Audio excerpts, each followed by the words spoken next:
Hey, John, what was your favorite scene? Ow.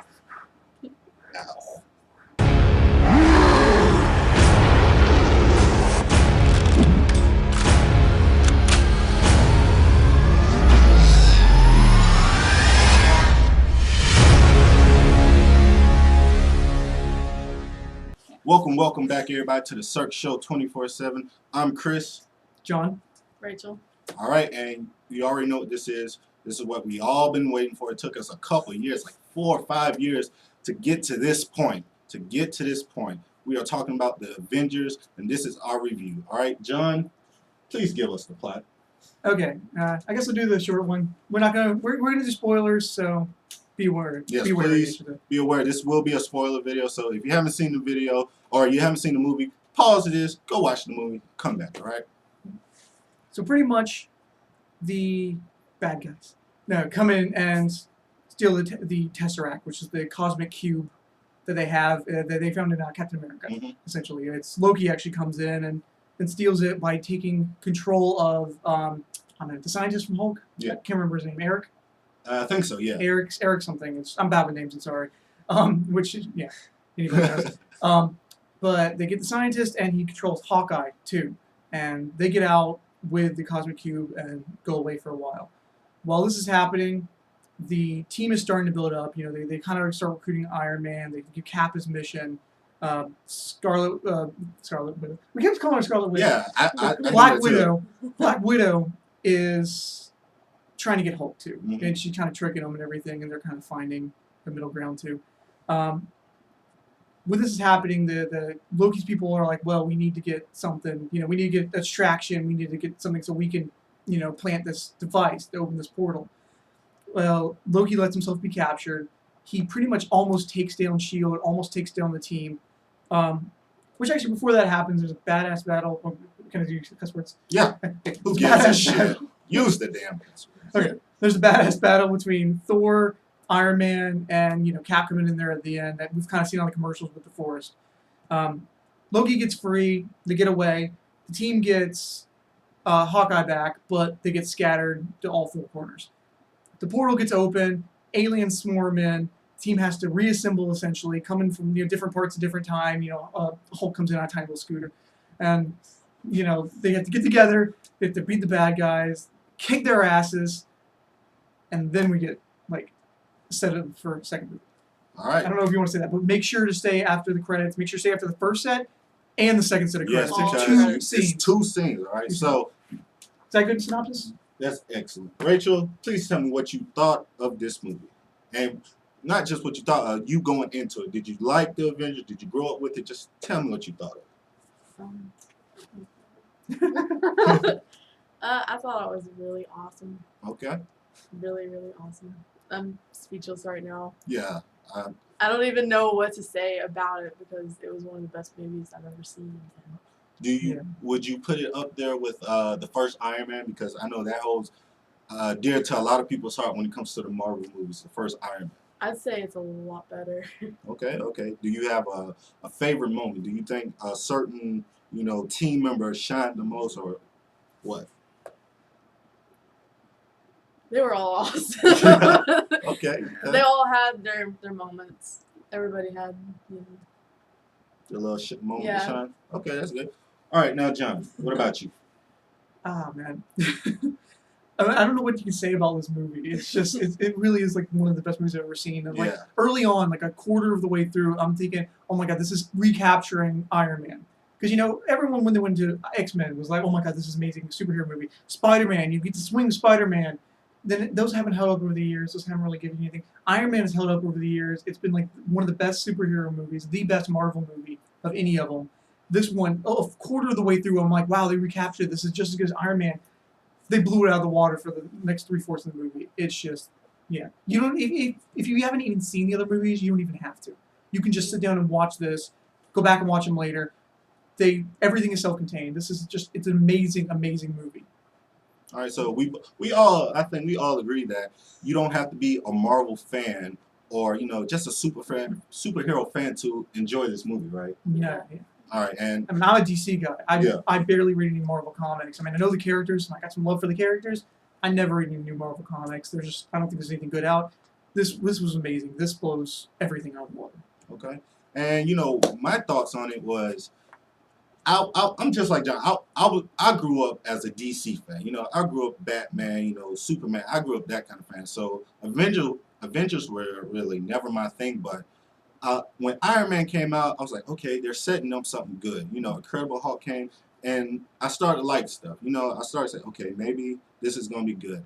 But then, I felt like they kind of lost their way when they did Iron Man 2, because I thought, okay, now they're pushing this Avengers thing on us a little bit too much, and it's taken away from the Iron Man 2 movie. And I always felt like that. So going into this movie, I was like, I'm excited for it because, everything's been building up. We had like 5 movies or whatever, building up to this point. So I'm excited for that, but I'm not too excited. And, going into this movie, I had high hopes, but not too high. And I must tell you right now that this movie was freaking amazing. All right, it was freaking amazing. First off, it captures every single character that we've known through these movies.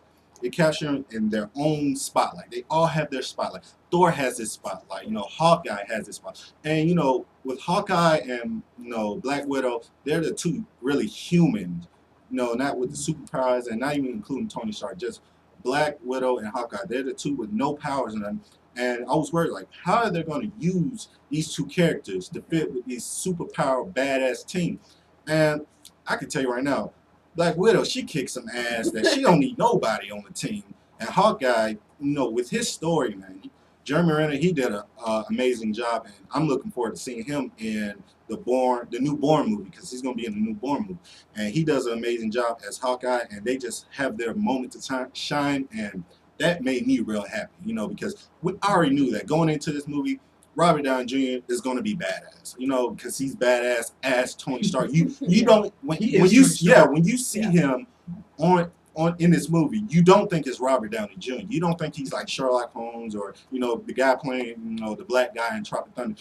He is Tony Stark in this movie. Am I right? He is Definitely. Tony Stark. He's Tony Stark. I mean, yeah, and it's sad to say, but this past week we've been hearing rumors that he might not be back for Tony Stark for that long, but I don't see anybody else playing him, but Robert Downey Jr. I think if they do that, they need to just go with War Machine. Yeah, just go with War Machine. They've already changed the actor once. I think that's just plain stupid if they don't find a way to keep Robert Downey Jr. But going away from Robert Downey Jr., let's talk about some more people. You got Captain America, and I thought he had just a great little side story.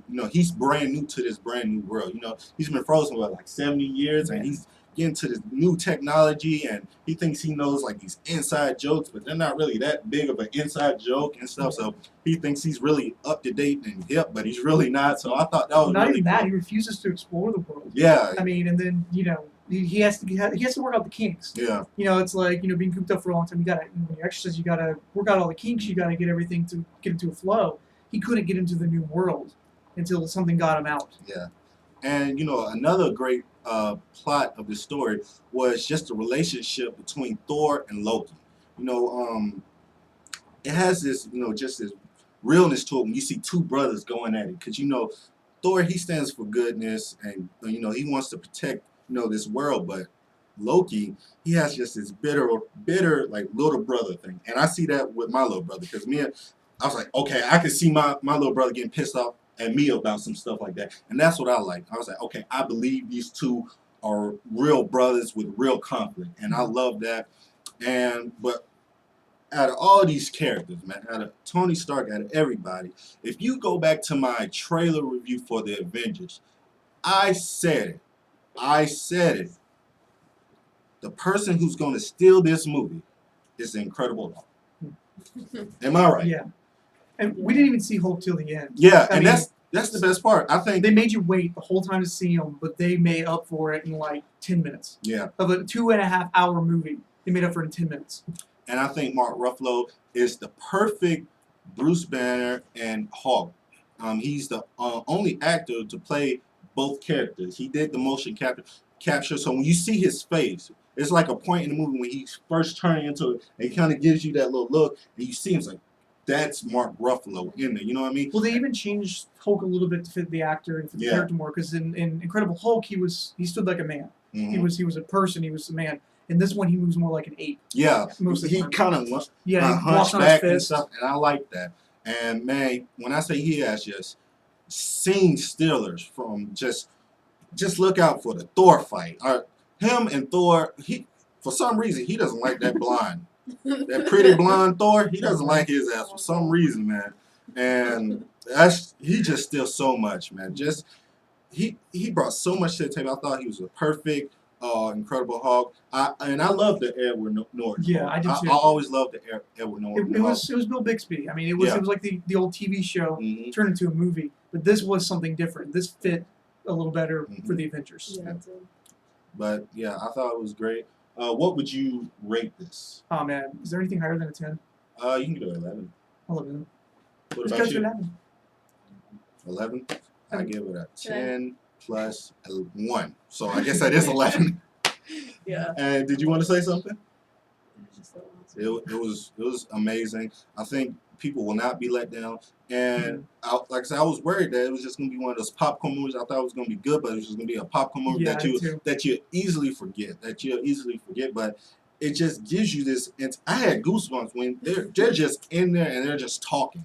You know, they're just talking. I was like, damn, man. Those were the best moments. Those character establishment moments. That's what makes you care about them for the battle. Yeah. I mean, seeing the battle is one thing, but when you care about the characters and they're in a battle, that is the big part. That's the part you want to see. Yep. And like that's not the part you think you want to see. You don't want to go to a superhero movie and see a bunch of guys sitting around talking.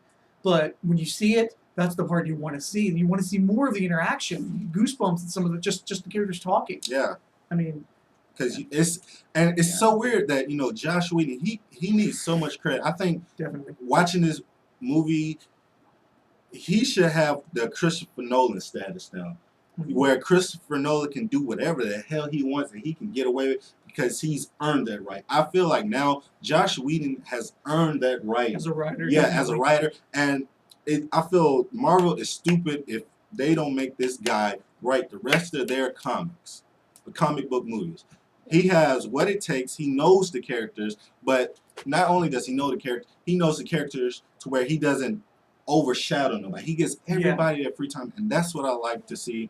And I could see the individual movies still being other people. He needs to write all the TV movies. If they do an Avengers 2, if they do any other crossovers, if they do another X-Men movie, I mean, besides First Class, if they actually do a better X-Men movie, I should say. He needs to be the writer for almost any team movie from Marvel. And then I'd say DC too, but Marvel might want to keep that exclusivity. Yeah, so, I mean, overall, I think we all liked it. We're going to see it 2 more times, so you'll see another review with more people and their first reactions. So, just be on the lookout for this. And this is the start of a great summer. We got Amazing Spider-Man. We saw the trailer for that. Yeah. That looked amazing. I had no interest in it whatsoever until seeing the trailer, and now I'm like, well, I have to see this. This is going to be a good movie. All right, and we saw The Dark Knight Rises, but we're not going to talk about The Dark Knight Rises because that's a DC thing, and we're just going to leave it to the Marvel thing. But all I got to say is we got some good movies this year, and it's great to be a nerd, geek, a comic book lover. It's good to be anybody. Yeah, what are you talking about, man? Thank you. It's really good to be anybody because you're going to get very high quality movies and very high quality stories. And if you're a nerd, encourage it. Take comics to work, take comics to school, give them to your friends and coworkers, get them into this stuff because this is the best time you will ever have probably in your life to get people into this. And people find it to see it's cool. Yeah, and I think this movie will get more people who's not really into comics, you know what I mean? And it has so much potential to do so much because now this opens the door for more superhero team movies like the Justice League. We can see that's possible now because I was afraid like if they fuck this up, then there's no way in hell that would kill the movie. Yeah, so I'm glad. I thought it was good. We all thought it was good. So this is the Cirque Show 24/7. I was gonna say, you want Be to wrap up easy, things? and I want you to plug your stuff, and you can plug yours. Okay, I'll go first. Or you wanna go first? Okay.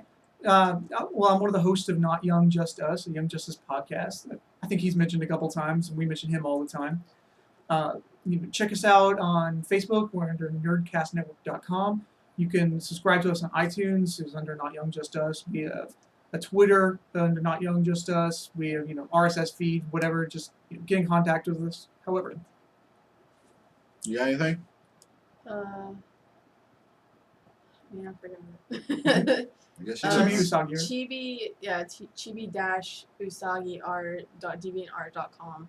She's an artist. She does amazing stuff. She probably would be doing my new channel wallpaper or something. So you be on the lookout for her, and we'll see you tomorrow because we got more stuff to come. And like I said again, this is the Cirque Show 24/7. Be easy.